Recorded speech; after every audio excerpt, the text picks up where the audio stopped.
This podcast contains spoilers, so listen at your own risk or call back after you've watched the movie. You know who you call. Leave a message. Maybe they'll call you back.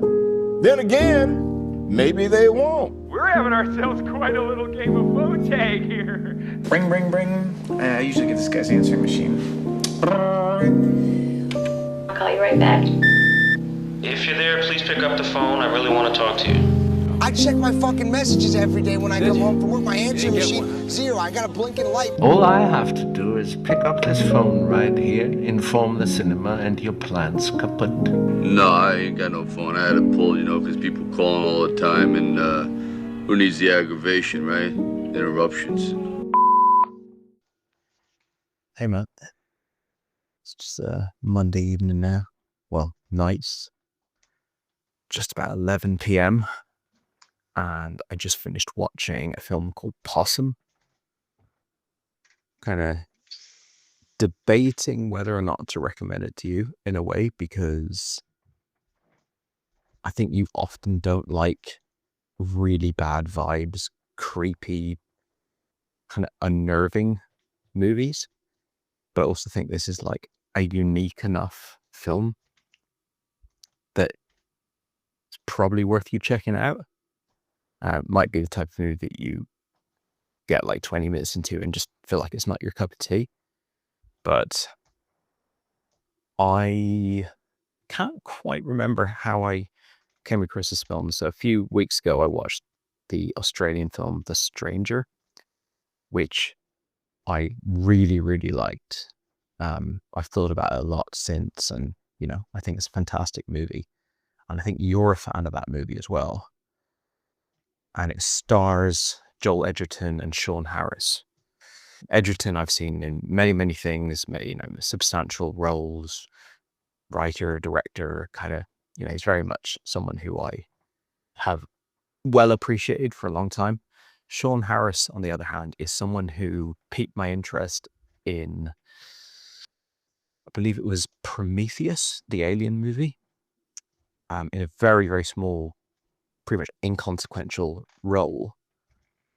I mean, if memory serves, he's barely in it, but it was enough for me to go, this guy's cool, this guy's interesting, this guy's different. I've rarely seen someone showcased so little in a movie, yet completely sell me on them as a performer. And I think it was just that movie that I saw him in. And I just kind of was like, I need to see more of this guy. This guy's really, really compelling. So when he was cast as the villain in one of the Mission Impossible movies, I can't quite remember which one it was. I think it was Rogue Nation, but I'm not 100% sure. I was like, oh, this is going to be amazing. It's going to be like Philip Seymour Hoffman in Mission Impossible 3. It's going to be this great actor showcase. And he really underwhelmed me in that movie. And is a little better in the next Mission Impossible movie, Fallout, in a much smaller role. But yeah, just for years, I've had this kind of thing of something tells me there's a lot to this guy, but I'm not really seeing it. And I wasn't going out my way to check out movies that he was in. But when The Stranger came around a few weeks ago, I was absolutely blown away by his performance. And I thought, this is truly a showcase of what he can do, even surpassing my expectations of what he can do with a role. It's kind of like perfect casting, perfect. It's the type of role that you'd think would be the breakthrough role, not one kind of like years into him being sort of a bit of a known name. I think I might have then gone online and done a little bit of research on him after watching The Stranger, and the Possum came up somewhere. Maybe it was like a Reddit comment or something like that. I feel like that's what kind of led me to this movie. Now, the reason I'm a bit uncertain about it is because I generally have my antenna up for creepy, unnerving movies. I'm a huge horror fan, and I think it's fair to call Possum a horror movie, but it's a horror movie in that sort of psychological, was it Lynchian type thing where, this is not a Blumhouse flick. This is just horrible vibes, dark, yeah, just very sad and broken. I don't know. I'm trying to find the right adjectives here, but I think it's a movie that some people would just instantly label as horror. As like, what are you? Why would you ever even need to qualify it? It's just a horror movie through and through. And then other people will be like, well, this is not what I think of as horror. But in any case, it's the type of film that I like, that I'm drawn to, and that I'm always kind of curious about and trying to check out. So it could have come to me because I just generally am always on the lookout for this type of film, or it might have come to me because of my research into Sean Harris. But for one reason or another, I decided to check out this movie. And, it's Monday's day, kicked off the week, did my day's work, did my evening's work of putting the kids to bed and getting the dinner ready and everything. And then my wife went to bed quite early. And that's my sort of trigger to like, what movie can I watch that I wouldn't really be watching with her? And one thing I did have in my head, and again, this is why I wonder if it came from some Reddit comment or something, is I had this feeling that Possum was a pretty intense, disturbing movie. I think disturbing is probably the best word. So I thought, okay, perfect. There's absolutely no way my wife's ever going to watch this. So threw it on, kind of speculatively, sat down, and been pretty transfixed for the past hour and a half. It's directed and written by a guy called Matthew Holness. I saw that name in the credits when it came up, and I thought, that sounds vaguely familiar in the vaguest sense. And as I was watching the movie, I was like, this is so competently made. This is so confidently made. It's such a it's such a what's the word? There's clearly a very strong vision here, and he has incredible conviction and skill in adhering to this vision. It doesn't ever break from what it's trying to do. It doesn't sort of break its own rules or cheap out ever. It's just a fully comprehensive work. And I was like, please let this guy have like 4 other movies or something. This one came out in 2018. So I thought, well, surely there'll at least be one movie since then. But then I was thinking, if this movie came out, 7 years ago, and I've never heard of it, then I presume it didn't make much of a splash. I mean, 2018, I don't know how many 2018 movies I've seen. I might have seen 50, might have seen 100, certainly seen a hell of a lot of 2018 movies, and have completely zero awareness of this film. So, it seems like it's probably something of an under the radar movie. So I thought, mate, could it have been such a sort of commercial failure that he hasn't made anything since? And anyway, I waited until the end of the movie. It's not the type of movie you really want to be sort of diving into IMDb halfway through. It's a very kind of locked in, immersive film. But when I got to the end of it, I looked him up, and I learned that he is, I believe, the creator, but certainly very involved in Garth Marenghi's Dark Place. Now that's a TV show that I've always had people sing its praises and kind of recommend to me.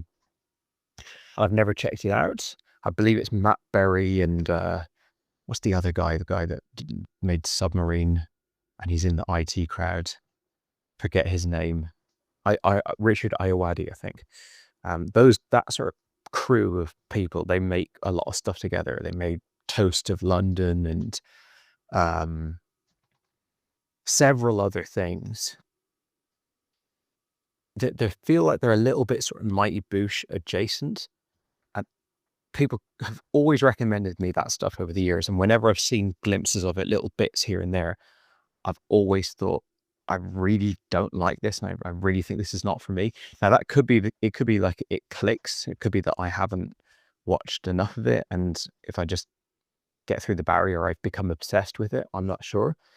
But but what I know this guy from is the 100 times I've seen the episode of The Office where he plays the IT worker who is kind of like the alpha to Gareth's beta in terms of like awkward, nerdy, like up his own arse guy.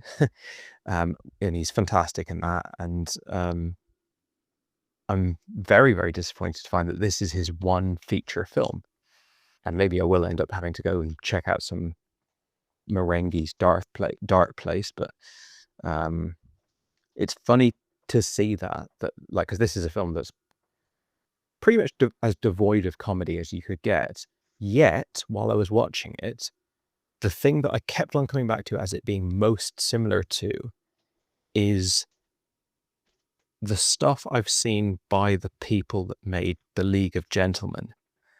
Now, not specifically The League of Gentlemen, but they made another show after that. I mean, they made many shows, and I haven't seen most of their work. I've seen maybe 10% of their output, but there's one show that I have seen in its entirety, or at least an entire season of, which had like some sort of like evil clown character, and a lot of what they do is like very macabre, very camp, but grotesque, and a little bit of a Tim Burton, a bit of a like, I don't know, setting it in a very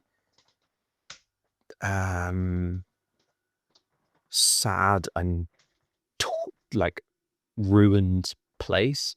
It's hard to put my finger on it, but it's funny that as I watched this film, the thing that it was most reminding me of was sort of alternative English comedy, dark comedy troupe of the 2000s or whatever, and it turned out that is who it's from, but just not the group that I had in mind. It's not even that I thought it was made by the League of Gentlemen people, but I just had them in my head.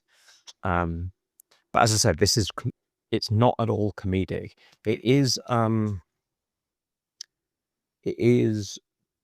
a bit tropey, a bit I don't know what's the word. So like other things that were coming to mind were like Marilyn Manson. I remember when I was a kid, Marilyn Manson was a huge, giant superstar. And of course, I was young. I was a kid when he came along. So there was an element of like scariness about him. And I remember reading a bit. I was reading this in I believe, Eason's bookshop. It's not a book I owned, but I think it was like just stood in the bookshop reading a book that he put out, which was kind of supposed to be his life story, but I'm sure it was complete bullshit and more or less entirely fictionalized. But he was talking about kind of like the way he described his life was similar to like the Texas Chainsaw Massacre or something, just like dirty basements with like old liquids in jars and dusty drawers filled with old ripped photographs, and just like all of that texture and ephemera of like there's years of trauma and pain and dark secrets and sin and abuse and depression and everything that like it just oozing from the work, from the art piece that you kind of then ultimately purchase as a fan, in that case Marilyn Manson. But that because this also reminded me a bit of Nine Inch Nails, almost like aesthetically it reminded me of some of like the Downward Spiral stuff, and that feeds into David Fincher with Seven, and the opening title sequence bit kind of reminded me a bit of Seven. And yeah, there's a lot of sources that I feel were this reminded me of. Perhaps they were influences, perhaps they weren't, but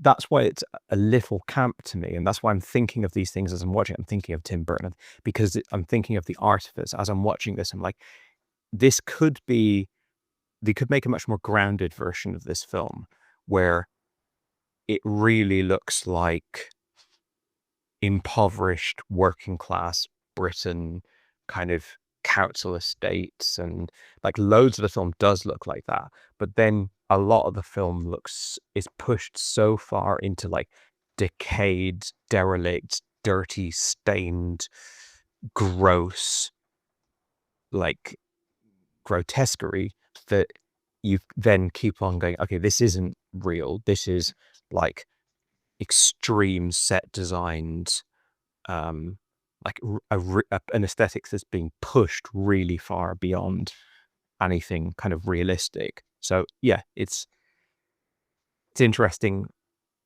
watching it, because you're kind of, well, at least I was sort of trying to figure it out. Like, what is this film's goals, and what is this guy like? I was thinking as I was watching it, the film is almost like, what's this guy's deal? The movie, Sean Harris, again, perfectly cast here. I do think The Stranger is still probably the best showcase of his acting talent, but this is another like great feather in his cap.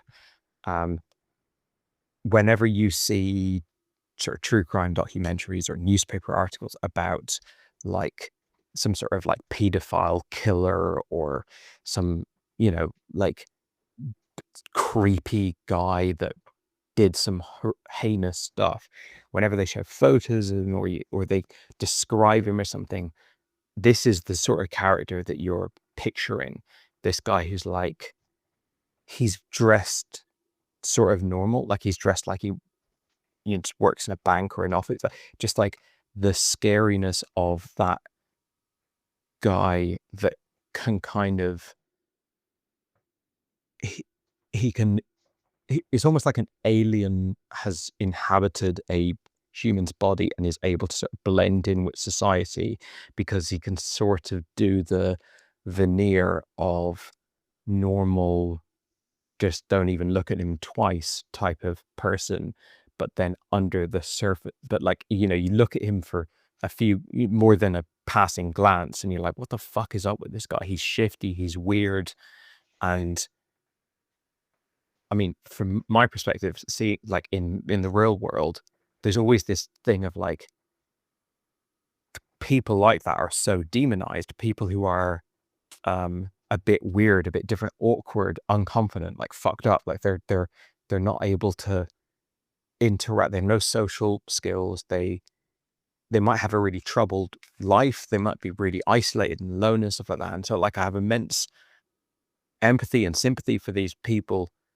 But then there's also the repulse factor of like, what, like, this guy's so unknown as a person, and I think, everyone sort of experienced that, where you kind of, you're in a space with someone that you're like, I don't know whether to sort of extend love to this person and go like, hey man, what's up? Like, like sort of like, can I bridge the gap and like make you feel more comfortable, or whether this is someone that it would be best to just not really like develop any kind of relationship with or get close to.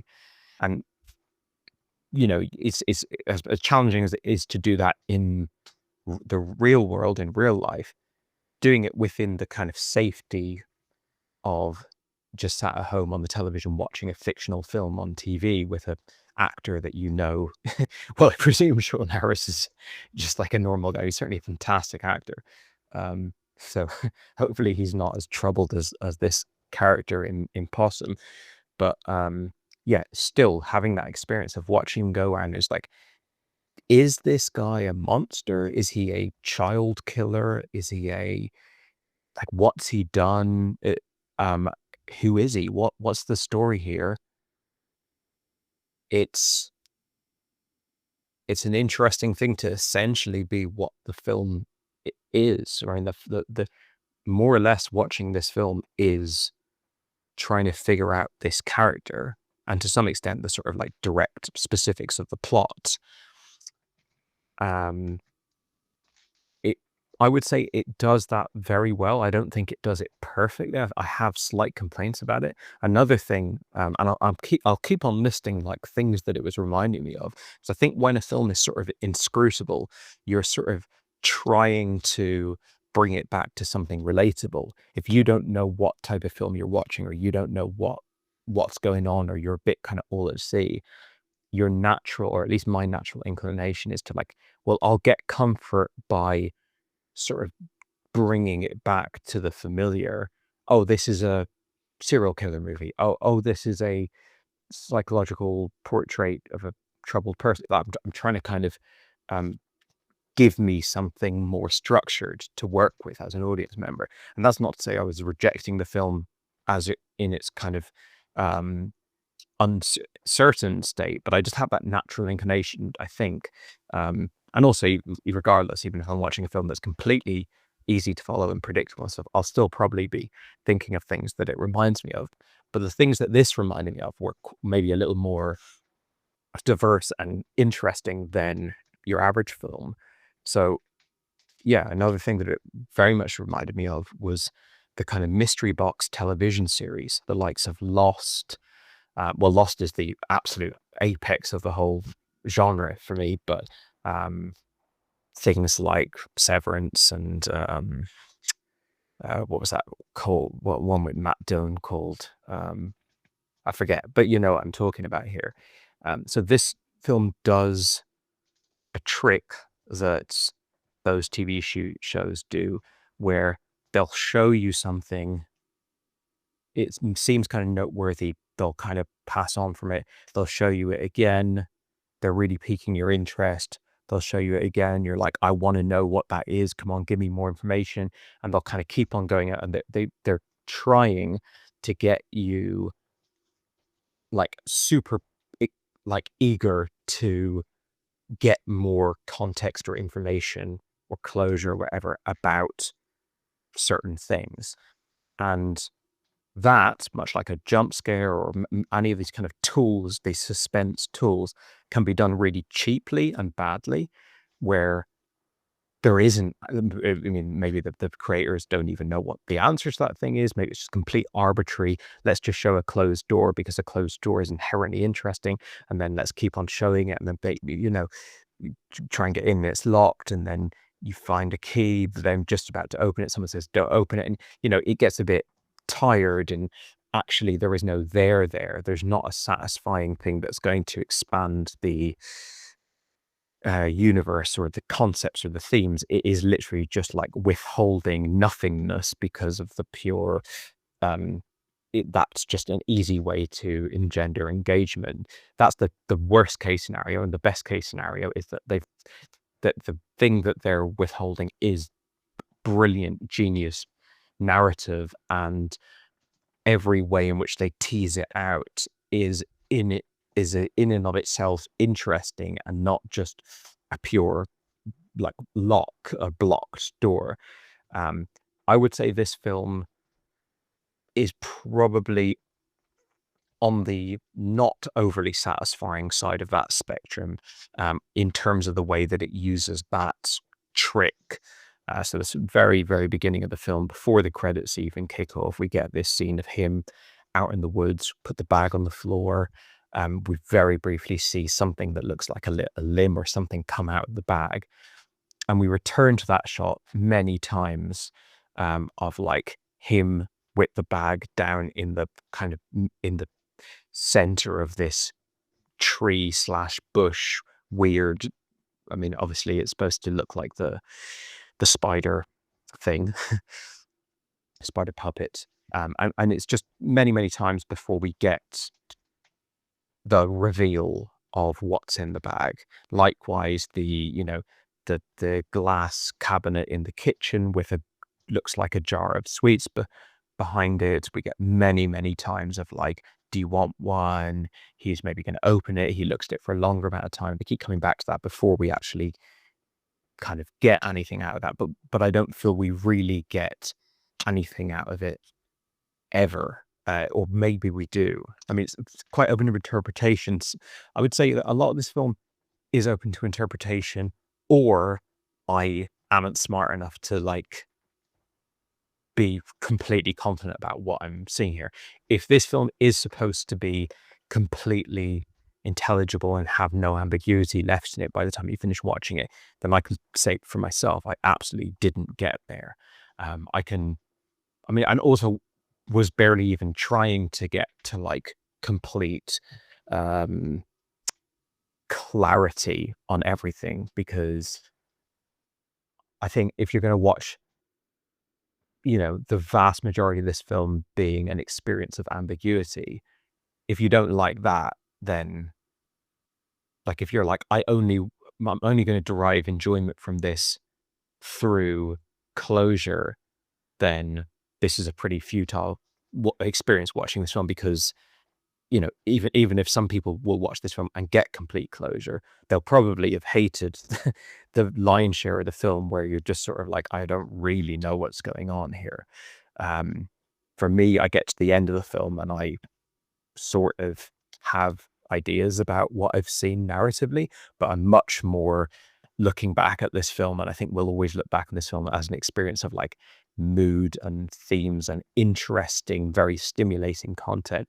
But anyway, this trick of like, you're going to go in the door, no, looking at the door again, looking like he goes to these significant locations like the school and the military barracks or whatever it is, and looks at it and then comes back and looks at it more and then comes back, kind of goes into it a bit, and that got a bit tiresome. I can imagine this film being a short film, like a 10-minute film or something. And I think there's a lot you could do with that. I think that's probably almost like a natural length for a film like this. But I'm also very, very glad that it wasn't made as a short film and that it is a feature film, because I really liked Possum, and I think I would maybe wager that I'm in the minority of people, but like I'm like well up for watching. I think 85 minutes is the runtime of this kind of a movie. However, I will say that like this sort of like cop tease narrative method of like constantly trying to make you curious about various elements of the film is not the most satisfying thing for me, and at least in this film. There's two main actors. Sean Harris I've talked about. I'm increasingly a big fan. I think, like I said, I became a big fan of him based off basically nothing, and in the last few weeks watching these two like huge roles from him, I would say now I'm really, really a massive fan of his work, and I think probably gonna stay up a little bit tonight looking through his filmography and seeing what I could potentially pick next. But the other actor is a guy called Alan Armstrong. Alan spelled A-L-U-N. I think anyone who's going to watch this film is going to recognize him. I, for one, couldn't remember what I'd seen him in. He's got this face where you go, yeah, I've seen this guy in like 30 movies or something. Now, I have gone on his IMDb, or I went on his Google or something and had a quick look at him, and I saw there was a handful of movies listed there, probably like 3 or so that I have seen. So it's possible that I have actually seen him in very little, and I would imagine he's got a very small role in those things. So it might be the case of like, I've actually only seen him for like about a collective half hour of runtime across my entire life, but the face, for whatever reason, is locked in my head. He's incredibly creepy as well. They're very different characters, very different roles. There's clearly a power dynamic difference between them. Alan is much more confident and is kind of the boss of the environment. At the end of the movie, it becomes clear that Alan is his uncle that I would assume moved in after the fire, which killed his parents.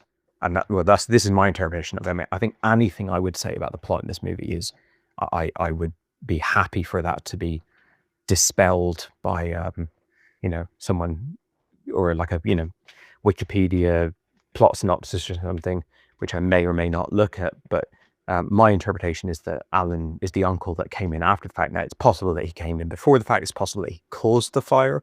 It's possible that Sean Harris caused the fire.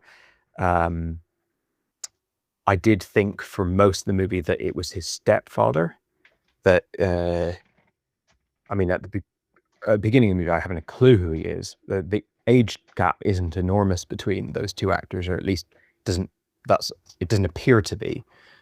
So I think my first thought was that it was his brother, his older brother, and they both made puppets, and their parents were dead, and the father was an abusive father that made puppets. I mean, I'm just sort of throwing out random theories in my head. Then I start to think that it's his stepfather. Well, it's his father, and his mother's dead. Then he says, "You're not my father, Alan."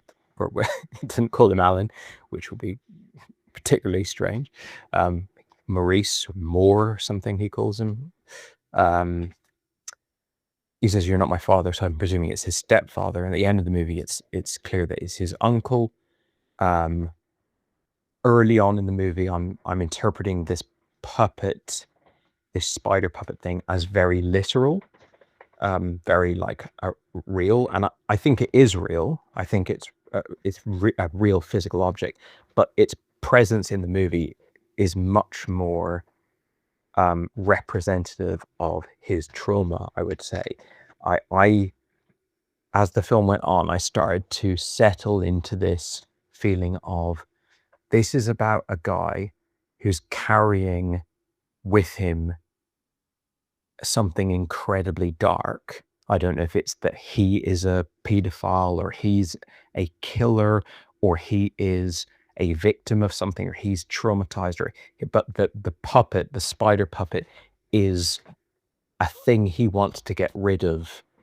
I mean, of course, it's literally a physical object he's trying to get rid of, but much more so, sort of thematically, as I'm watching the film, I'm going, this is a story about a guy who has a thing in his life that is ruining his life. We know from a very early point in the film that he's done something. He's done something that basically made him a pariah and like fucked up his life, and he's come back home to sort of get rid of this terrible thing, and I guess I would say this terrible part of himself. And we don't know specifics of it, but the fact that he keeps on throwing away the puppet, and literally almost the entire movie is just him trying to get rid of the puppet. The only sort of way that makes sense to me as like worthy of so much screen time is if we're actually watching someone trying to get rid of their cross to bear, their like thing that's the sort of core trauma or broken part of themselves. And much like in real life, when you try and do that, whether it's like trying to get rid of your alcoholism, or your the fact that you're physically abusive, or whatever is the like horrific dark thing about yourself that you want to get rid of, it's not as simple as just like, I managed to throw it in a lake. Like, it's going to keep on coming back, and it's almost inescapable. The imagery used with this sort of spider thing, but with the head, I presume this is deliberate, that the head looks exactly like Sean Harris, and there's all the scenes where he kind of is face to face with the puppet are incredible. The film is incredibly, like, it's incredible looking. Yes, the cinematography, yes, the set design, but just the whole, the specific imagery that it captures. Another thing that came to mind was the Denis Villeneuve film Enemy. I remember when Prisoners came out, which was like a sort of pretty glossy, mainstream sort of thriller that was like very kind of easy to watch, sort of Hollywood movie. I watched that. I thought it was really cool, had a good time with it. and I found out that Jake Gyllenhaal and Denis Villeneuve had such a good time making that movie together that they just instantly made another movie together. Like, I think it was like literally they instantly made another movie together. It's a film called Enemy. And of all the Denis Villeneuve films I've seen, Enemy is the only one that is kind of like an arty movie as opposed to just sort of like a straightforward entertainment flick. It's very Lynchian. It's very open to interpretation.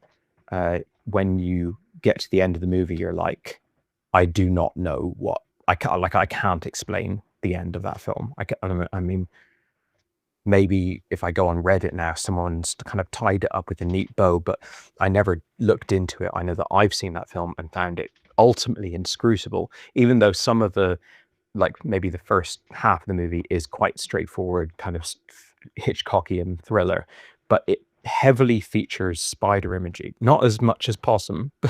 Possum, I think, takes the biscuit, other than maybe arachnophobia on the spider imagery count. But it's interesting that they're both sort of psychological thrillers. Is thriller the right word? I don't know. Psychological horror, disturbing kind of movies that use spider imagery. I'm not scared of spiders. I don't mind them like crawling around my hands or whatever. Like I'm totally fine with. I'm the resident spider wrangler of the house here, but I'm terrified of snakes. And people say that the reason people are afraid of snakes is because there's sort of an unnatural unexplainability to how they move. Like, how is that thing moving? And it's just a thing on the ground, but it can just so fast slither up, and it's so low profile and hard to see and everything like that. I find snakes just so, I don't know if I explain it. It's not like a lion where it's like, well, it could eat me and it's fast and it's strong. It's like snakes is more just like, I can't quite put my finger on why I'm so terrified of them, especially seeing as like I've grown up in a country that has no snakes, and I've had more or less no exposure to snakes. I don't live under any kind of threat of snake confrontation, but they are my biggest fear. And so I can kind of relate to the spider thing, even though I'm not afraid of spiders. The amount of legs and just like the way they move and the way they're clambering at every second. There's like a different limb doing a different arc, and their body is so weird where like their body is small but they extend so wide because of the legs. I get intellectually why that's scary, and this film is like the ultimate like taking advantage of that creepy factor of spiders. And then if you look at this as this puppet as sort of a metaphor for his trauma, and he's so contained, you know, and the way he holds himself with his hands kind of tight to his body and in a little bit, like Sean Harris is a great physical actor, and this invasive, creepy, crawly thing. Obviously, we get the payoff in the end where his uncle's fingers are basically like evil talons that have been used to physically molest him. We don't know in what way. Like, we see that seems to, like when the uncle says, "I'm going to take off my gloves," and he puts his fingers in his mouth and stuff. It seems to me very much like this is a return to a physical abuse that the Sean Harris character was victim to as a child.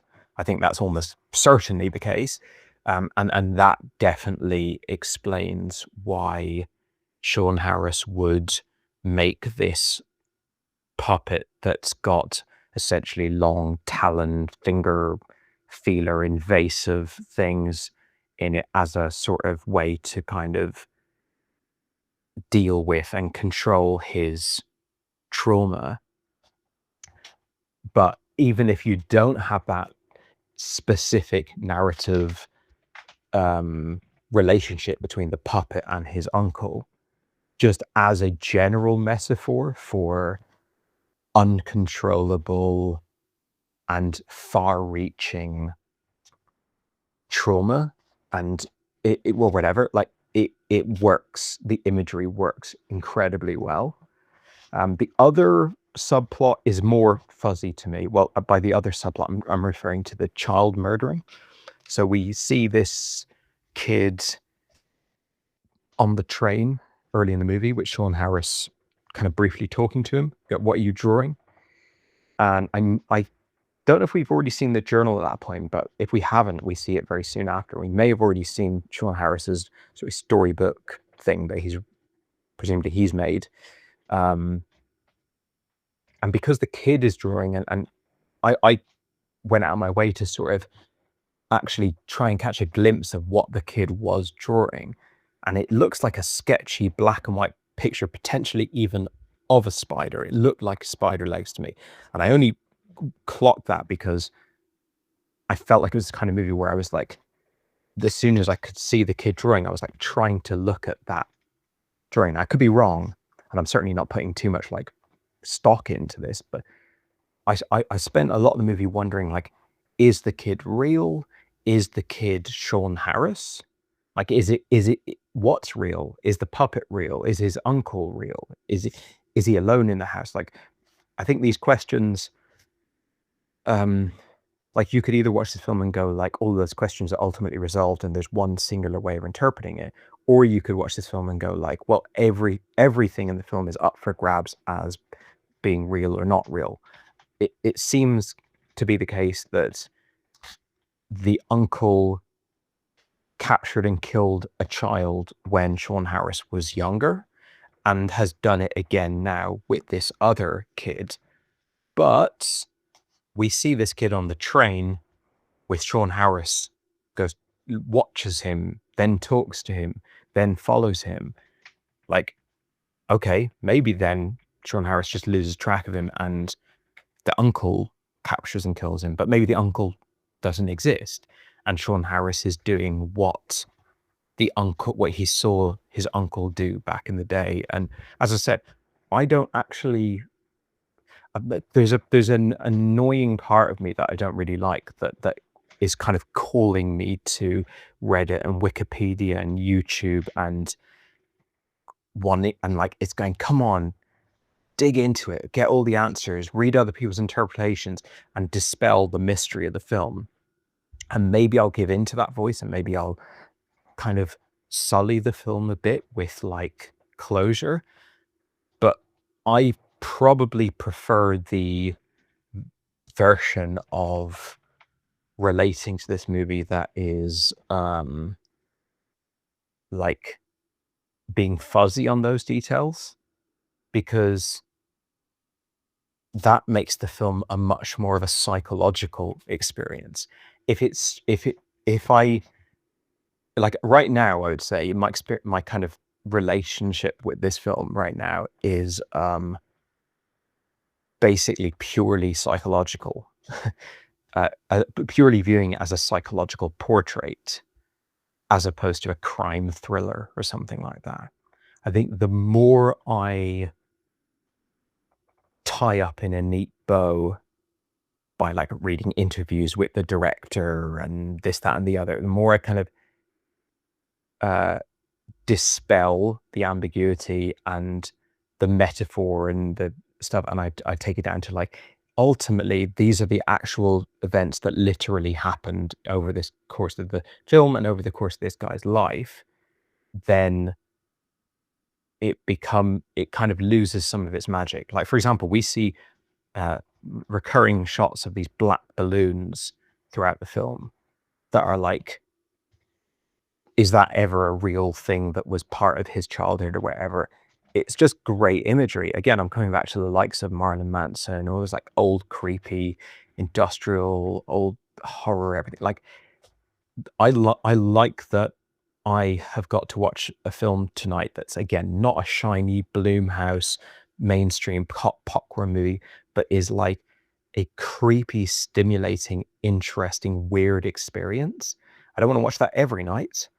I don't want to watch 4 of them in a row, but every now and again, a film like this that's on the bit more of an arty persuasion is really good. I'm actually just looking up at my TV screen here, and I'm seeing that the certificate of the film is PG-13. If ever there's a film, but I don't... PG-13, as I understand it, is if you're 13, you can watch it without your parents' permission. But if you're under 13, no matter how young you are, if your parents are like, yeah, what's this movie? Oh, it's like it's a drama? Yeah, sure. Like, I don't think... I mean, of course, there's no gore in the film. There's no... I mean, it is pretty scary when the uncle comes in with that like bag over his head. But like, there's so much in this movie that's unnerving. This is, to me, this is way, way scarier than a Blumhouse movie that's got like CGI blood splatters in it. But yeah, who knows? I mean, the certificates on films are all over the place. Anyway, I'm not sure if you're going to watch this movie, and I'm not sure if you're going to go the distance on this movie. And I could, I'm going to send you this voice note, but you're obviously not going to listen to it until after you've seen the film.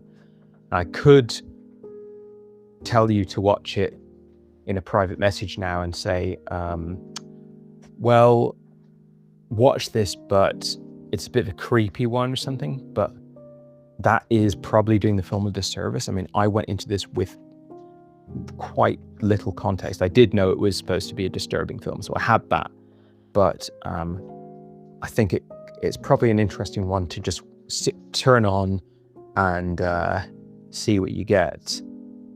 Maybe Sean Harris in the lead almost guarantees some level of creepiness, unfortunately for Sean. I mean, I hope he is at ease with his kind of typecasting that he has engendered with his acting style. He's such a softly spoken guy. I had the volume cranked up to the maximum just so I could hear what he was saying. But yeah, impressed with this movie. Disappointed that the director doesn't have other films, but certainly be keeping my ear to the ground to see if he brings out anything in the future. Hey man, it's next morning now, just trudging into the office, listening to Merle Haggard with the weather threatening to rain, but not quite getting there. Got an umbrella in my hand. It's a bit windy. Hopefully you can hear this message. Yeah, just thought I'd send you a sort of morning after message about Possum. Being sort of, I went to bed last night, kind of lying in bed, just thinking about it. It's a very haunting movie, and I think a couple of stray observations came to my head. So one I wanted to mention is another film that kept on popping up, kept on registering as, I don't know if I would say it's necessarily an influence. I think that you can make this film from 1,000 possible different influences. So things that I noticed to be similar to it are not necessarily like obvious, clear influences, but they definitely, it's definitely reminiscent of the Shane Meadows film Dead Man's Shoes. I think that the crossover DNA between them is that both films are sort of like dark psychological dramas / thrillers, kind of horror adjacent to horror, depending on how you put it, but both set in rural working class Britain.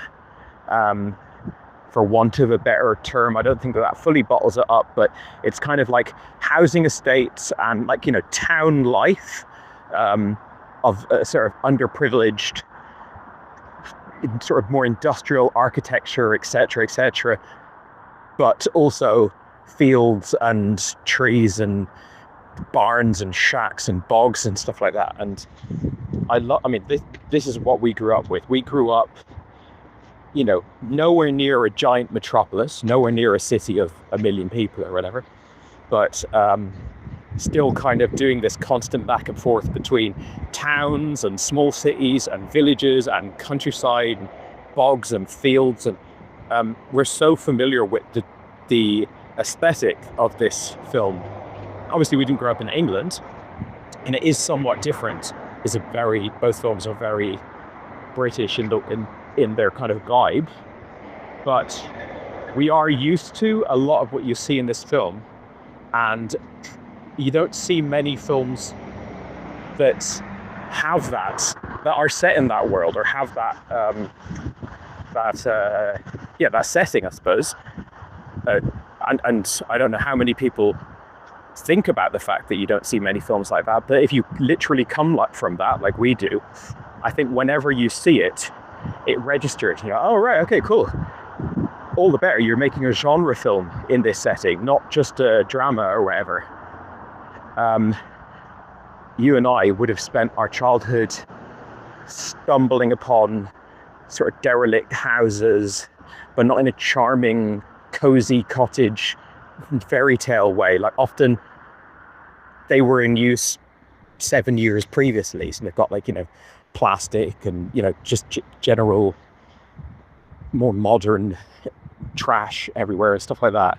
And just this you're constantly shifting between places that are completely broken down, in a state of vague disrepair, complete abandonment, or still functioning but shabby. And I don't know, when you get, as this film is mainly about him sort of wandering around and going to different locations to get rid of this puppet, I think there's a lot of that sort of like, well, what are we doing here? What's this place? And it sparks curiosity in its environment. And I think the everything, all of the environmental locations in the film perfectly complement his broken and tormented state. So yeah, Dead Man's Shoes, definitely a film that came up. Also a film about a character dealing with past trauma that doesn't become clear until its ending. To whatever extent Possum does become clear.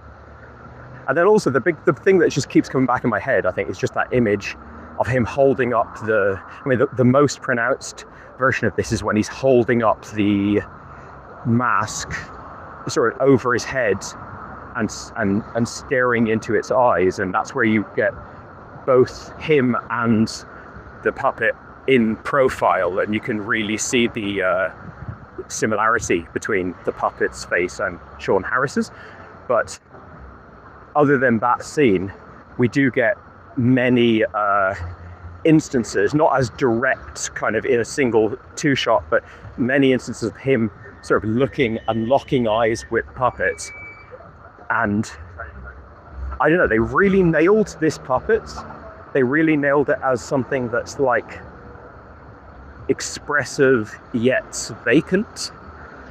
Obviously, many horror films will utilize masks, and you've got films like Scream, where the face of the killer, the masked face of the killer, is very inhuman, but it's modeled on a human face. And then you've got ones where it's maybe like it's more realistic. But anytime, I mean, there's so many examples. Halloween is an example for sure of that thing of like how scary and surreal it is to interact with the sort of uncanny valley face that you, like, part of you is, it's just an inanimate object, just write it off as like it's nothing. And then part of you keeps on being pulled back into this, like, it seems to be looking with intentionality. And I just think, like, balancing the exact presentation of the face part of the puppet is masterfully done in this movie. And obviously the fact that it looks like Sean Harris kind of pronounces the themes of this puppet represents something of me so much more. And yeah, just beyond that, just thinking more and more about it, like what a pleasure it was to watch a film that was so well thought out in its vibe and what it kind of like the experience that it's going for. So yeah, I'm sure I'll be dwelling on it more today, and I'm very eager to get your thoughts on it as well.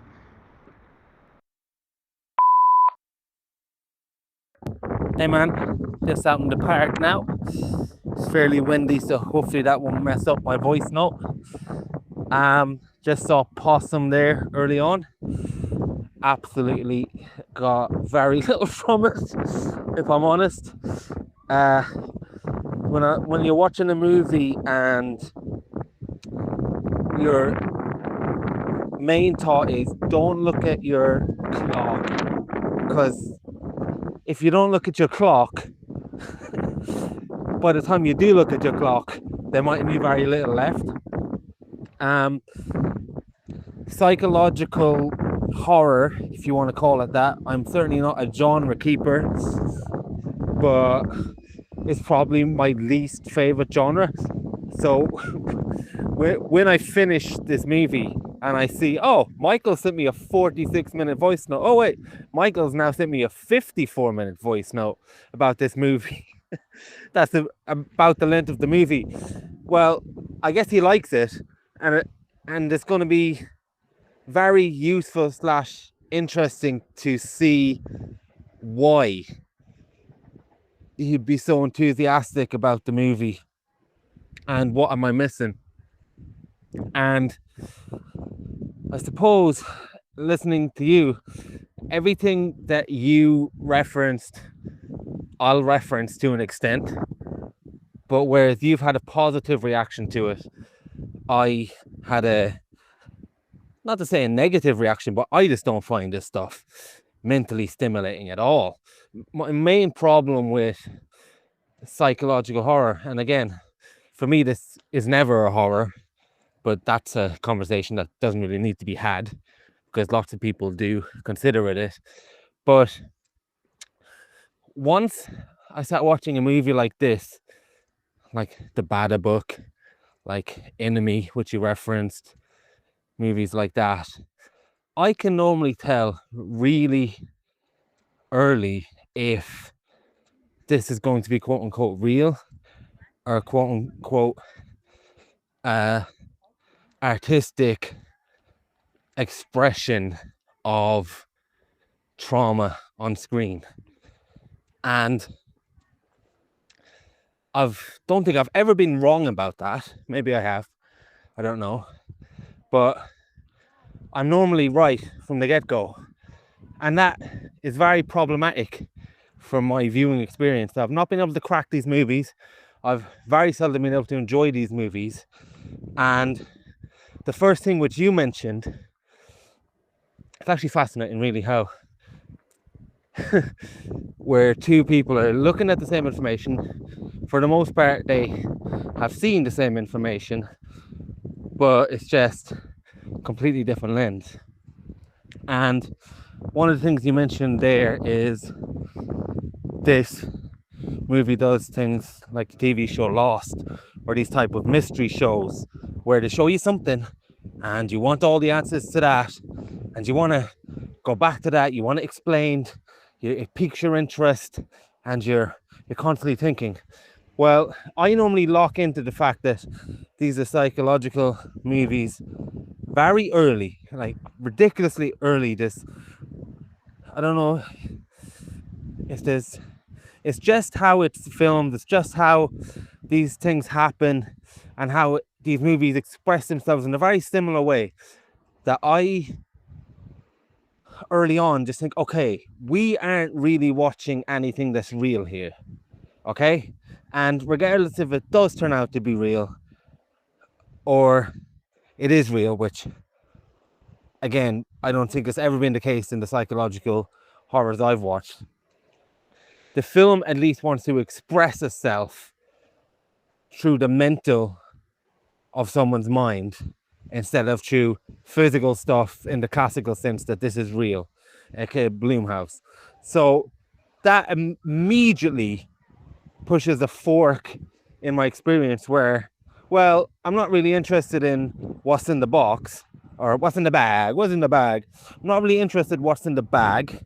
I'm not really interested in this almost fake mystery that the movie is trying to be ambiguous about, or maybe you're meant to be on board with the psychological nature of it early on. I don't know, but either way, it just closes off a whole avenue to me. And then I'm left with, okay, so this isn't a practical mystery. Or if it is, it's not going to be a practical mystery for 90% of the runtime. Then what I'm left to do now is try and interpret the abstract goings on in this movie, and where it's something like Presence, which I won't spoil for you because I know you haven't seen it, or different types of horror movies where you know you're going to get to a reveal, it's going to build and build, you're going to find out more and more, and then there's going to be something of a plot. In this, and in many psychological horrors, I find myself just stuck with trying to interpret the things that don't make sense to me. And this movie had basically a repetitive, sparse nature of things of that nature, like the sweets, the uncle, the kid, and dog's coming up to me now.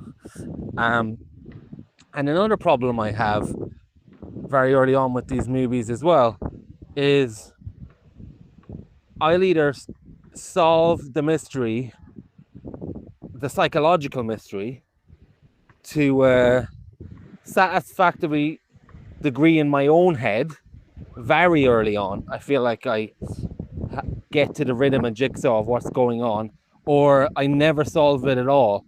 And both are a different type of frustrating experience.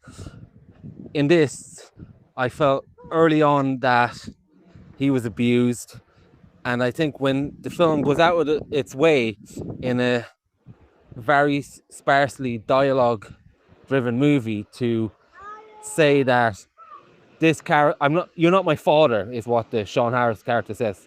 Well, that's very vital information that the film doesn't want you to get confused about, because it's the only solid information you've ever got. And yeah, I pretty much got to a satisfactory conclusion of this movie very early on, where that this uncle abused him, that the sweets was something that he used to give him after he abused him, which is why he felt like he was puking anytime he had it. The literal baggage was a metaphor for trying to get rid of something trauma-wise. None of these things are stimulating to me. It was the same in Book, where it's just, okay, I get it now. I get that this person is haunted. I get that this person is disturbed. And now you're on a loop of more disturbed imagery and more disturbed metaphors and more signposts. It's just, it really doesn't stimulate me. It really is quite boring to me. And the thing is as well, which I'm not sure if I can't remember if you mentioned this or not, but I don't know, in these psychological movies as well, are you meant to emotionally connect to some of the imagery? Now, maybe not in a way that he was abused, but is there things that people connect to that makes them feel like, oh, this reminds me when I had this nightmare about this thing that happened to me in my childhood, that there's a bad memory that something else represents to me, and I can totally use that to express my own trauma, my own psychology, and it gives me that feeling where I'm watching every scene of this movie. I don't know if that's another massive thing that people are getting from this movie that and indeed this genre, that I don't get, because I don't really get any type of feeling in this movie and these type of movies at all, except annoyance. But I will say, in the scene where the uncle shows up, although I don't think he really does, that was very disturbing. I did feel very disturbed in that moment when it's revealed that the the fingers represent the spider. It's more like, it's almost like a ventriloquist spider, isn't it?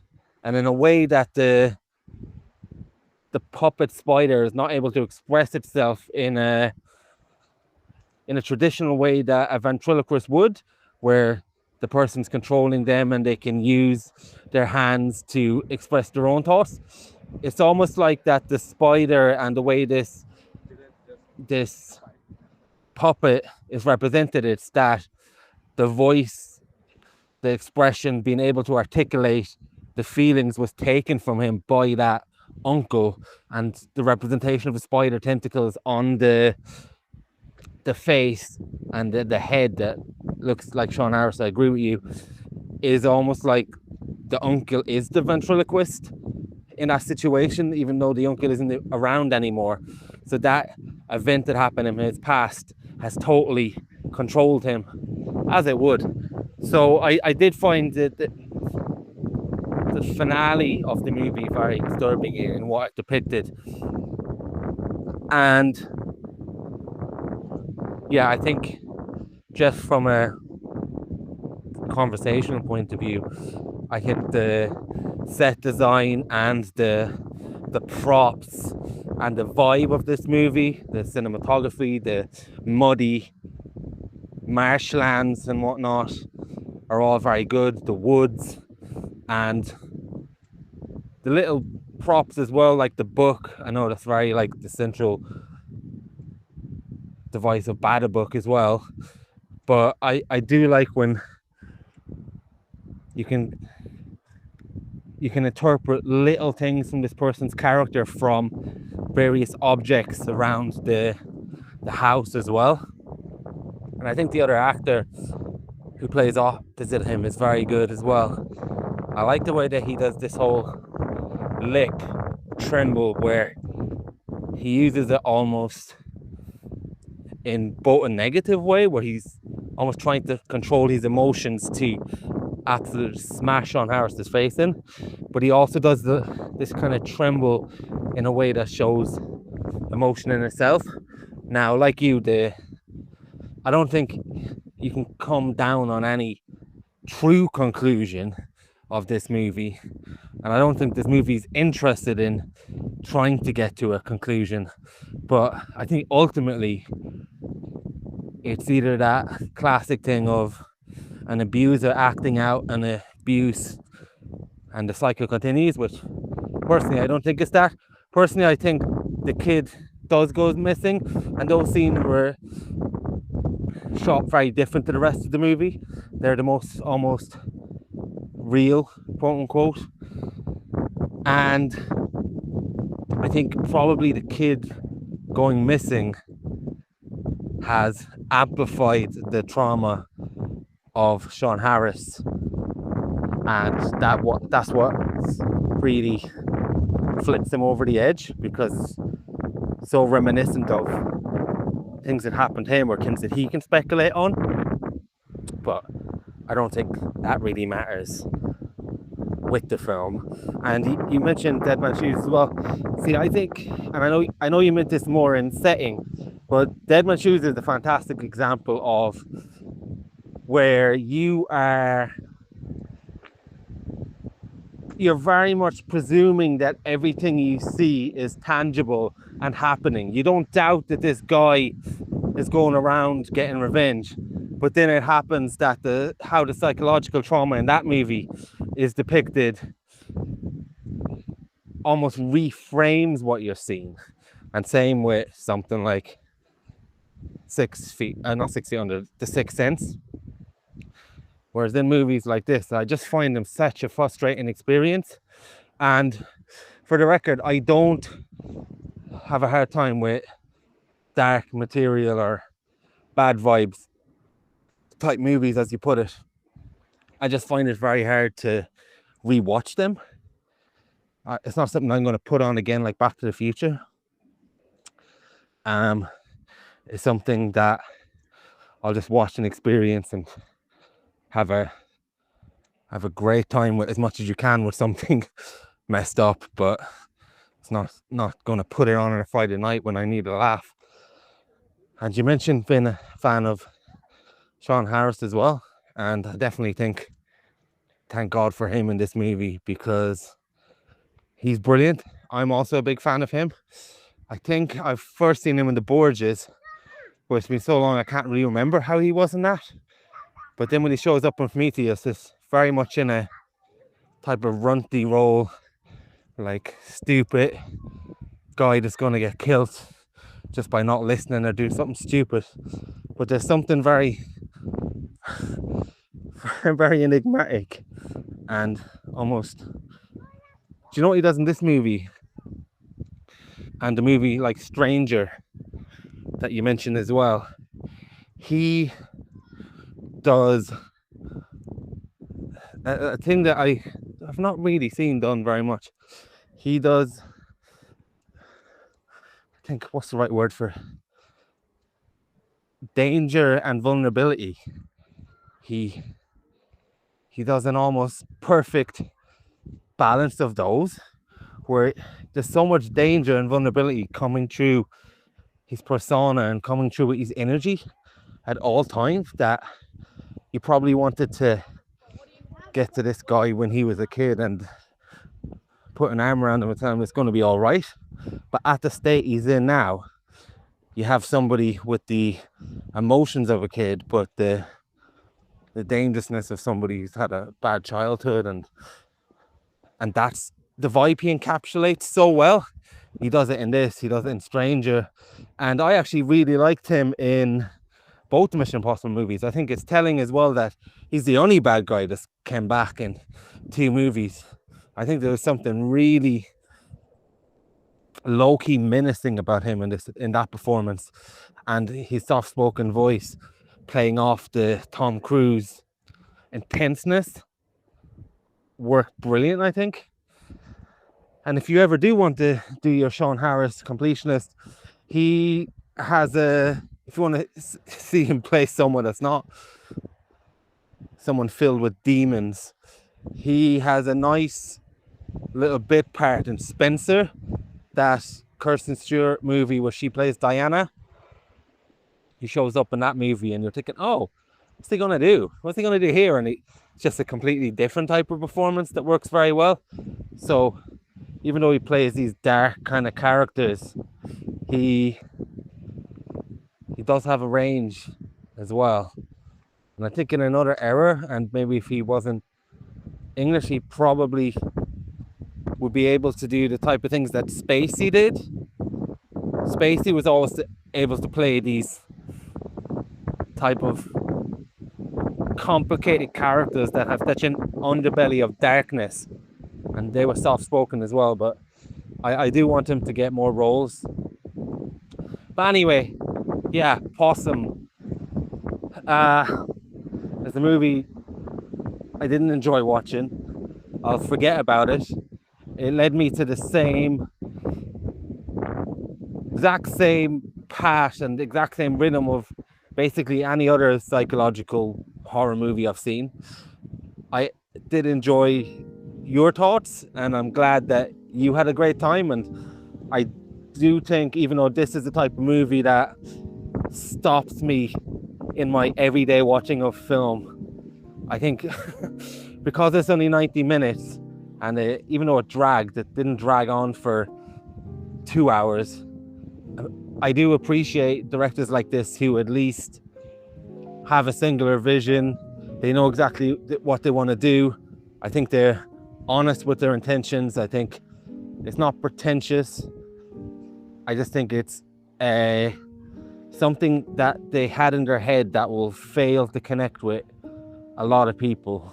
And if you do connect with it, you'll probably really like it and really revere it. But I ain't the one. Hey man, just walking home in the rain now. You might hear it on the top of my umbrella. Try and hopefully get this message out without too much wind messing it up. I think a lot of the best conversations we have are when we both love the movie, because we're both so excited and passionate about the film. It just leads to us we're sort of spurring each other on, and we're going, I remember this bit, I remember how it does that, and that was really cool. It's like sometimes when one of us likes the film, the other one doesn't, or heaven forbid, both of us don't like the film, unless we dislike it in a very interesting way, it kind of stops the conversation dead in its tracks a little bit. But because this is such a Marmite movie, it's so divisive. You said at the end of your voice note that you think this is going to be something that a hell of a lot of people don't like. And I mean, I don't know if it will find those people. I've got a feeling that it's going to sort of self-select its audience. But if you put this down in front of general audiences who are going to see Thunderbolts and stuff like that, they're going to absolutely despise it. So it's maybe fitting that in our conversation kind of represent both ways of reacting to this film. Not that there's only two singular ways to react to the film, but you know what I mean. You hated it, I loved it, and when I'm listening to you talk about it, on one level I can be like, yeah, I can completely see why you hated it. I mean, it's like everything that you say that you didn't like about it, every kind of criticism you have of it is like, yeah, the film is 100% that. If you don't like that, it's like when people don't like Ace Ventura because they don't like kind of histrionic comedy, over-the-top acting. It's like, yeah, well, you're not going to like Ace Ventura. But on another level, hearing some of the things he said about how, like, you thought the set design was brilliant, you thought the acting was brilliant, and all this stuff. It's like, I mean, this film is an absolute masterclass on so many fronts, and some of the ways in which it is a masterclass don't seem to have been lost on you. So it's kind of interesting that you ultimately came away feeling that you got so little from the film. Really raining down now. It's a good thing. We've had a heat wave lately. Perhaps it's ruining this voice note, but certainly good for the agriculture. We're getting a bit of rain in. So yeah, obviously I really liked the film. You really disliked it. You mentioned there earlier in your voice note, and you said this several times in your voice note, so I don't mean to like sort of pull you up on it, because you seem to contradict it a lot later on, but you said none of it's real. You think nothing in this film is real. It'd be interesting to get to sort of clarify what that sentence means to you. Like, do you think Sean Harris's character is real, for example? To me, most of this film is real.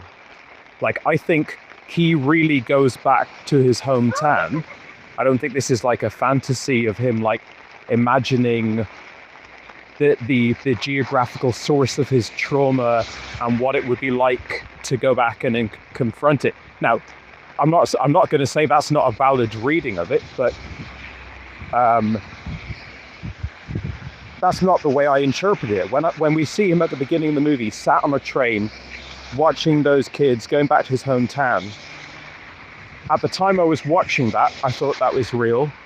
And as I stand now, 24 hours later, I still feel that's real. I mean, and again, I don't think there's a correct interpretation of this film, so I'm purely testifying to my own sort of interpretation of the film. In my interpretation of the film, he absolutely goes back to his hometown. He's absolutely carrying a bag that has a puppet in it. Whether or not his uncle is literally in his house, that's an open question. Again, to you, it seems like a lot of these things are resolved questions, that the uncle definitely isn't real, or, you know, I think there are very few things in this film that to me absolutely fundamentally scream, this is definitely not real. I think most of what we see in the film strikes me as real. I think him wandering around town with a bag is entirely possible to be actual real stuff. Now, it's not necessarily, but that's entirely possible. And then this stuff, the fact that like his uncle is sat in the house there,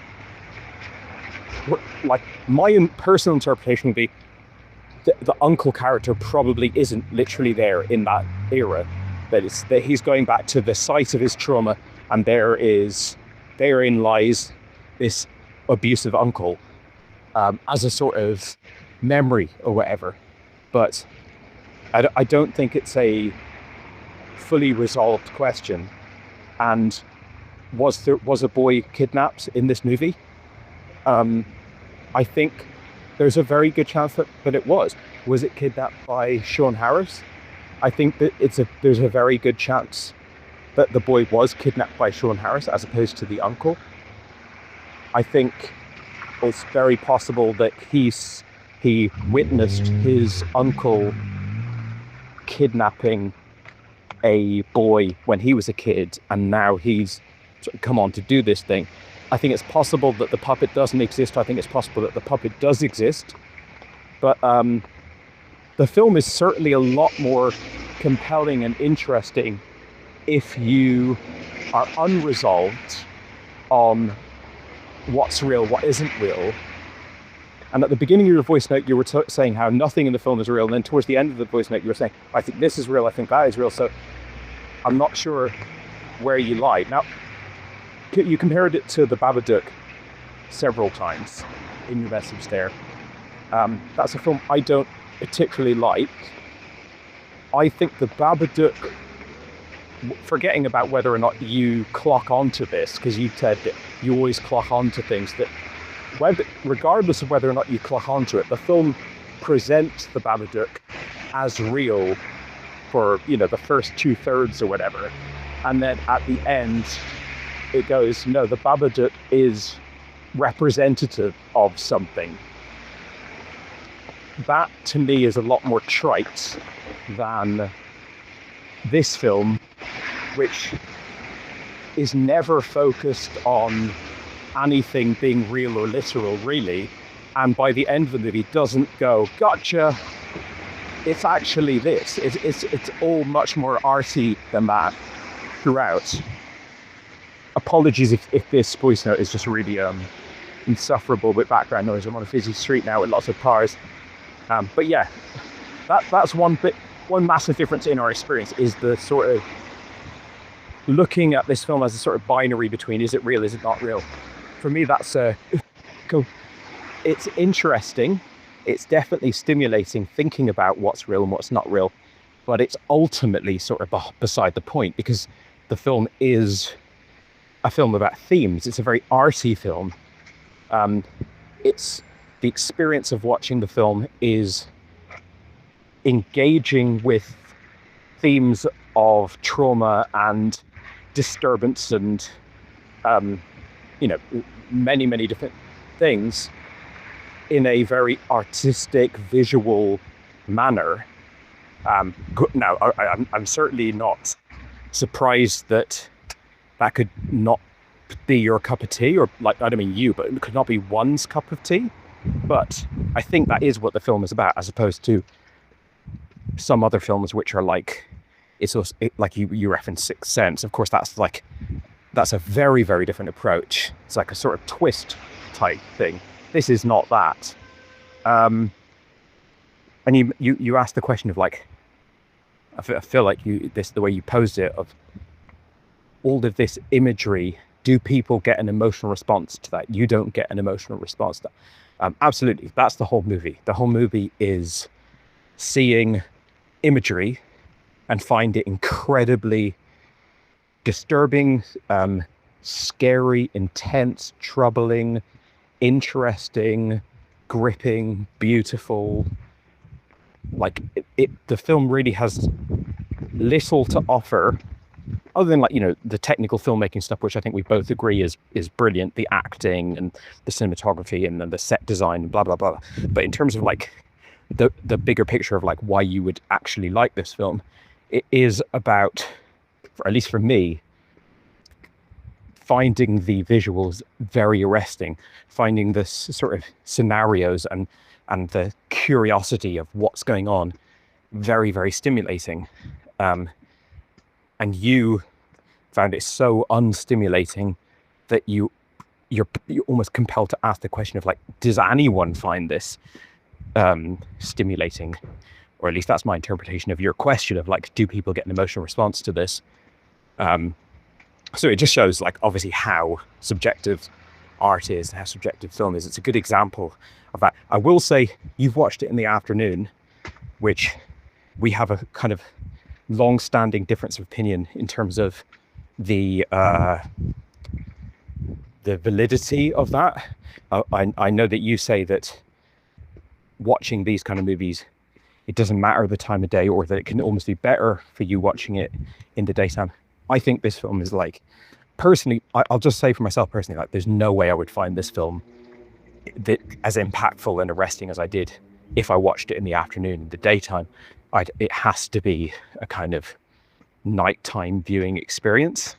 But, you know, this is something that's like a long-standing difference in the way that we view films.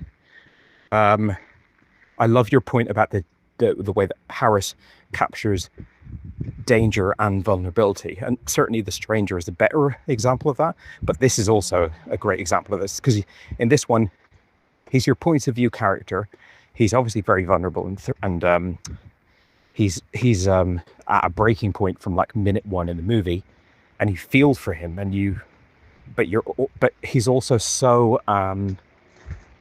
enigmatic in terms of like, who is this guy? What's he up to? Like, what's his story? That there is an element of like, I'm not sure I'm ready to like fully let this guy into my heart as like my hero of the movie. Whereas The Stranger, where he is essentially the antagonist of the film, I'll speak for myself. It's not that I wanted him to get away with it or whatever, but I definitely was much more invested in his well-being than the Joel Edgerton character, who's positioned more as your sort of like cop hero type person. So yeah, and that is down to Harris and you know, the way you worded it of he carries both danger and vulnerability in him is a great way of putting it, and it's a great unique acting skill. I don't know that I could compare him to many or perhaps any other actors. I am curious to see Spencer now, because I went on IMDb last night and I saw that he was in that movie, and I know he has a couple of non-creepy characters in his back catalogue. I mentioned to a co-worker that I'd watched The Stranger a couple of weeks ago, and he referenced a movie where Sean Harris is not like a complete weirdo psycho, but yeah, I'll keep exploring stuff. I think my next port of call, which I believe he's just a small role in, but it's a movie, it's a sort of series or movie or whatever you want to put it, that I've intended to watch for many, many years and never got around to, is the Red Riding trilogy, which is a trilogy of TV movies that came out probably 20 years ago or something, a very, very long time ago, and was very acclaimed at the time. Now, will it hold up now, or will it be too televisual? Remains to be seen. And I don't think he's even in the sort of top 10 actors in terms of the billing. But yeah, could be an interesting one to check in on. So yeah, I mean, not really much more to add. Like, I guess I'll ask you the question now. There's been a couple of these movies, like I think Skinamarink is a good example of this, where the whole point of the movie is just to watch these really arty, off-kilter tableaus that are just weird and like pushing into the uncanny and disturbing and trying to create as much space as possible for your brain, like your own paranoia and discomfort to color it in. And you've I referenced Cinema because these are two movies that you wanted, that you've got nothing from. You haven't had anything of the good time that I had with these movies. So the next time I hit a movie like this, let's say I watch a movie that's similar to Possum, in a month's time or something, that I'm blown away by again. I think it's really good. Would you be interested in watching this? Do you feel this is like a nut that you still want to grab? Do you feel it's like, look, this type of thing is just not for me? It's like someone not liking Broadway musicals or something. It's like, doesn't matter how well it's done, doesn't matter what it is, like, it's just not my cup of tea. Well, it's a kind of broader conversation, really, because artsy movies in quote unquote artsy movies in other genres have clicked with me fine. Stuff like The Fountain, and these aren't exactly like for like, and it's been a long time, but let's say something like The Fountain, as every other word, Tree of Life, some Terrence Malick films, Hereditary, not quite like this, but that's a tough nut to crack as well. There's just something about psychological trauma horror that I find really boring. And it's not that I hated Possum, almost worse than hated. I found it boring. I'd rather hate a movie. You can have fun. You can have fun with a movie that is really bad. Less middle of the road. So maybe it's because I've not suffered such trauma, or so. No, it's not even that, because there's other movies where there's outlandish things happen that I can connect with. So it's not the fact that the outlandish are out there. It's just they followed the same trajectory to me. And just to clarify, you asked me, oh, do I think everything's real? Well, I think I also said what ultimately bores me about these movies, these psychological trauma horrors, is that they're not concerned with if any of it's real or not. They're not concerned with plot. They're not concerned with what you see being real or not. They are concerned purely with, plot in a sense that you're going to get a conclusive outcome. They're concerned with just depicting this feeling and this emotion and a psychological state of the character. So yeah, I do believe that Sean Harris came back to this town. I just mean, anytime we see an uncle, anytime we see a jar of sweets, anytime we reference the boy, anytime we reference the spider, whether they're real or not, the movie's not interested in making them appear to be real. The movie is interested in the feeling that these things appearing will give you. And then it's up to you what you make of that. And what happens to me is I usually make of it very quickly, and I don't see anything in these films that makes me think anything to the latter or anything different or anything to surprise me based on those signs that they give me. I don't have much of a feeling after seeing the images for the first 10 minutes if I see the story again and again.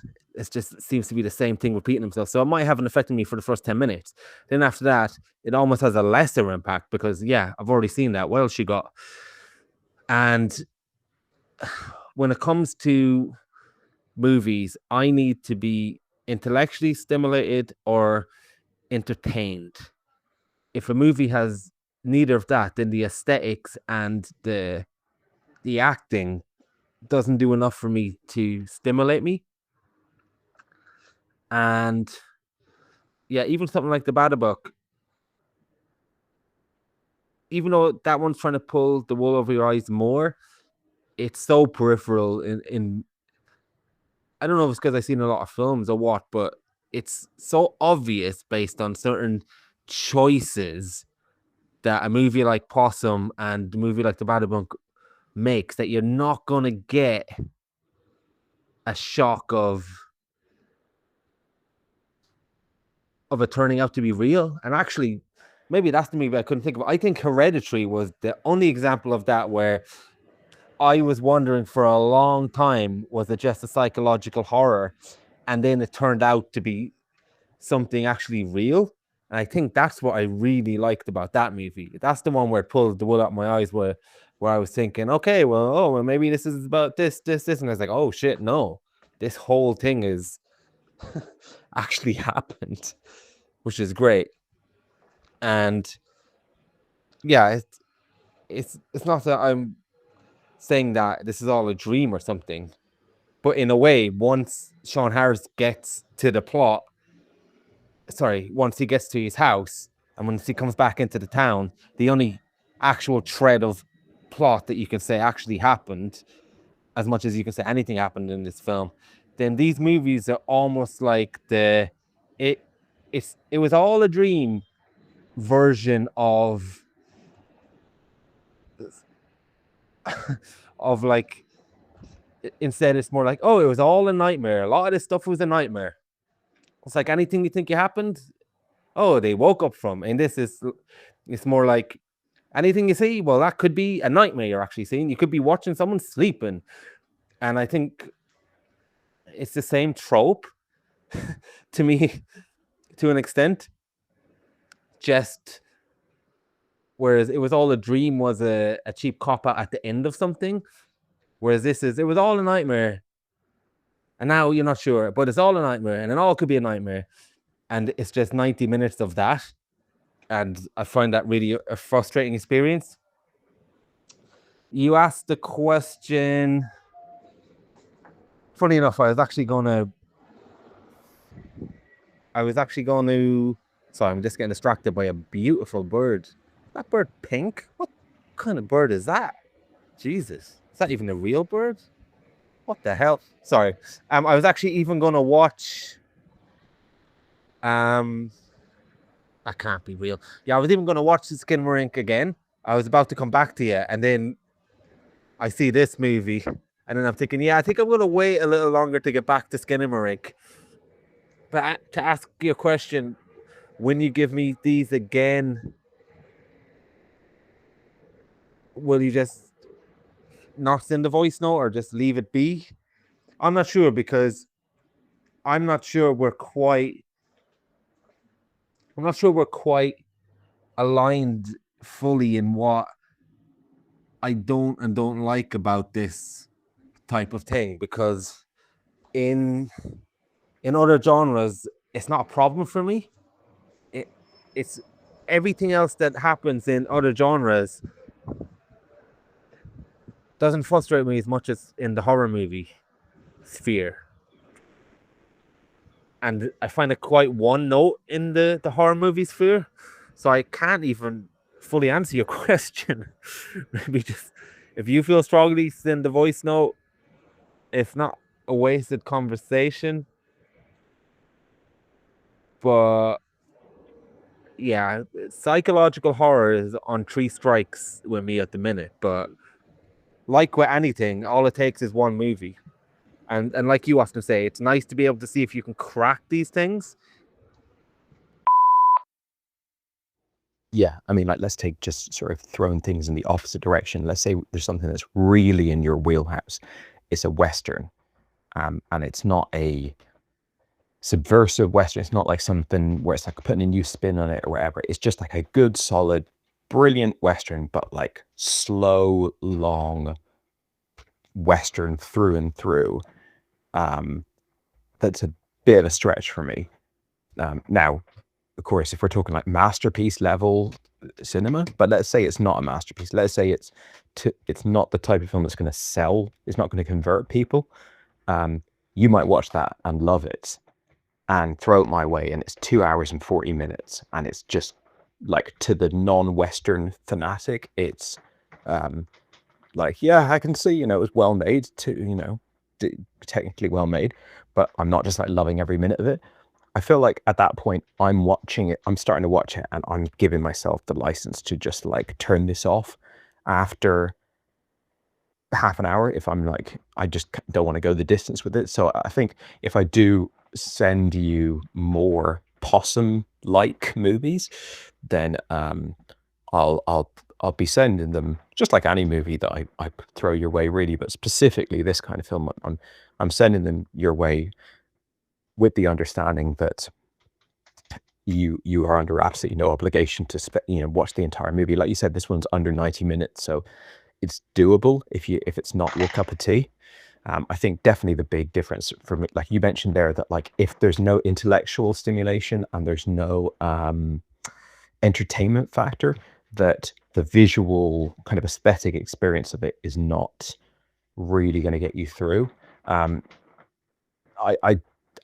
struggling to think off the top of my head of a movie where like that was all that it had going for it for me, but it's such a big part of my experience of watching a movie is like the sound and the colors and the visuals and everything like that. Thinking of films like Beyond the Black Rainbow or Stalker. This is a film that's kind of like in that wheelhouse. Now, I was very engaged with the character and with the narrative such that it is, but definitely like the bigger part of the experience is just like the tone and the mood and the atmosphere for me. And I think this thing, like maybe it's because this is all that the film had for you. It like had nothing else to even like latch onto remotely. This subject of like what's real, what's not real. Have I figured out what's real? Is it going to deviate from what I think is real or not real or whatever? And it's like that was such a, not even secondary, it's like a tertiary part of my experience with the film, was like grappling with whether something's real or not. Like to me, it's kind of like, it's almost like watching the third act of 2001: A Space Odyssey in terms through the lens of like, is this real? Is it not? It's more, to me, this is like very much like a very visceral experience. And what's ultimately most real about the film to me is the thematic focus and the emotional and psychological focus of the film, which, whether that's being described through literal real events or purely allegorical imagery, is kind of like by the by. There's some interesting element to like sort of picking apart and going, oh, I wonder if his uncle was really there in the house. But like that's such a minor part of the viewing experience for me that like, if that's kind of all that you're left with, then it's like, yeah, certainly very little happens in this film, so you don't really have much to work with in terms of that. It's not like a densely plotted puzzle box kind of movie. But yeah, interesting to talk to you about it, and interesting to kind of like watch this film, kind of probably aware that it is not going to be for many people really, and then straight away have a conversation with someone who's like not in the bag for this kind of film. I'm also like, I have seen films like this that I've found boring, and like I often say when I watch movies that a big contributor to how much I liked it or didn't like it was like the mood I was in, the timing, the kind of like things lining up, right? It's not hard for me to imagine a scenario where I would have found this boring, but yeah, worked for me on the night in question. Yeah, I'll tell you what. I don't mind you throwing them on my desk. I like that. I like that. Feel free to stop watching after 30 minutes. I also like hearing your thoughts on it and where we differ, especially when we identify similar things and also have different interpretations of what we're watching, both in a literal and a metaphorical way almost, and through different lenses as people who watch movies as well. So that side of this conversation is enjoyable. And like you say, it's always good when you don't understand, not that I don't understand it, but that you aren't part of the club or the people who enjoy it. It's always good to try. It's like you with wrestling. It's good to try and get into at least the headspace where you give yourself the best chance to enjoy something that you haven't had a good experience with before you can completely write it off. I think it's a good attitude to have, and you have that quite often. So I know in the not too distant future, based on our watch list,